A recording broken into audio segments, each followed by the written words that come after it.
I collapsed at 78 pounds from hunger. Not because there was no food in the house, but because my parents decided food was a tool. A way to teach me what they called gratitude. When I begged my mother for water, she poured it onto the basement floor and watched it soak into the concrete. I told her the law said she had to give me water. She smiled and said, "What law?" "Down here, we make the rules." That was over a decade ago. My parents believed children should feel the burden of their existence. Every dollar they spent on me became an hour I wasn't allowed to eat. A $20 purchase meant nearly a full day of fasting.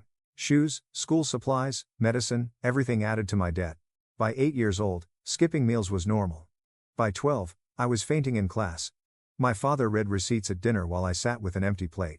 My mother tracked my consumption in spreadsheets, circling basic necessities like milk and winter clothes as proof I cost too much. Sometimes the fasting overlapped and stretched for days. When I needed antibiotics, insurance wouldn't cover, I fasted for a week. During hunger periods, they made me write thank you notes promising to starve myself to show appreciation. I learned to calculate the cost of staying alive.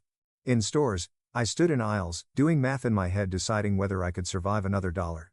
Sometimes I walked out with nothing because my body couldn't take more hunger.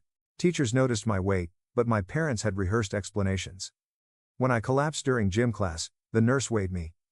78 pounds. Instead of helping, my parents pulled me out of school and claimed the state wouldn't understand their advanced parenting.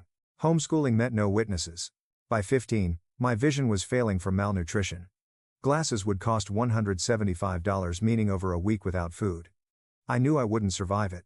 That's when I started stealing food and hiding to eat in public bathrooms.